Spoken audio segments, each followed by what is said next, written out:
Hi, Dr. Biezen here, licensed chiropractor and performance coach out on the PGA Tour for the last 19 years. I'm here today with John, and we're going to go through some band activation exercises today. And we're going to talk a little bit about the golf swing and the motion that you need to have in the golf swing. So when you look at the golf swing, there's three planes of motion that you have to go through.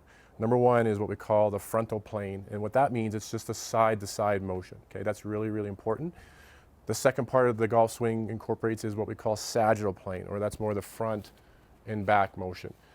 And the last important one, which is probably the last one or the most important one, is the rotational part of it, right? We call that the transverse plane. So that's just your body going into rotation. So John and I are going to take you through this exercise program with the bands on how to incorporate those planes of motions to get the body moving and activated in those planes, okay? So the first one we're going to do, and this is called what's called a banded side step. This is in the frontal plane. So what we're going to go through today, this is actually what I take Justin Thomas through before you see him on the tee box hitting his first shot. We really want to make sure that Justin and my guys on the PGA Tour are really stable over the golf ball. And when we talk about frontal plane stability, is a lot of you guys might be having problems with this, but even the PGA Tour players have problems with this, is when they get set up, and as soon as they pull the club back on the backswing, they get off the ball, right? And that's called, they sway off the ball. And so when we get you strong in the frontal plane, we want those hips nice and stable so you can turn around those hips, okay? So that's really, really important. That's why we're doing these exercises today. So John's gonna grab these bands. Yep, and then he's gonna cross them into like an X pattern. There you go. Now, this is probably the least resistance right now where his hands are at the handles, okay? So what we want to do is we want to call what's called, I would say, your 5-iron posture or a hip hinge. So you want a nice hip hinge here, okay? You want to make sure the shoulders are square. You want to make sure the neck is nice and neutral, okay? And you want to make sure that the hips are balanced. So you don't want your hips going forward on the left or forward on the right. You want to make sure they're nice and square. Okay, so all John's going to do is do a side step. Okay, good. And back the other way. So now when you start looking at this, you want to make sure you're going to feel the burn in the glute medius muscles, right? That's what you're trying to do. You're trying to get those glutes fired up, get them activated. It's important. If John wants to go a little bit more resistance, he can take those guys and bring them up, creates more tension in the band. Okay. Hips stay square, shoulders stay square, nice hips. You can see him starting to stand up. We want to stay in golf posture.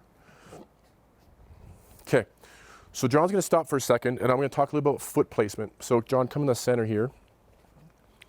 When you're doing this exercise, again, for the proper muscle recruitments, we want the toes to go in. When the toes go in, it actually engages the glutes better. What we notice over the years, when your glutes start getting fatigued or they're just not strong or stable enough, the toes actually start flaring out and you're pulling with your toes. And what's happening is you're engaging these muscles, which you don't want. You want the big old butt muscles to do their job. Okay, so John has the toes in, good. And let's do this, John, turn to your right. Perfect. So when I say golf posture or I say hip hinge, you want a nice line from the butt to the T-spine, and you want the neck to come in. So it's a nice straight line, okay? We don't want you standing up. I want to train you in your golf posture so you stay in your golf posture during the golf swing. I hope that makes sense. I'm a big advocate is if you start training in improper movement patterns, you're going to start seeing it on your golf swing, okay? So we want basically a good neutral pelvis. We don't want John's butt sticking out, and we don't want John's butt sticking forward, right? So it's a nice neutral, nice straight line, okay? Mid-back in line with the head, good. Now he's just going to go side step. So now you can kind of see golf posture, what I'm talking about, and back the other way. And whatever you can tolerate as far as tension, either hands down by your hips or your hands down up by your shoulders. Okay, good. Okay. So what we want to do, if you have more room, I would like to do 2 sets of 10 going left and 2 sets of 10 going right.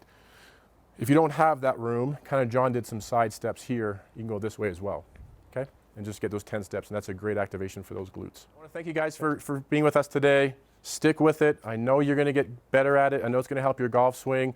I know you're going to enjoy yourself on the golf course with your buddies this summer.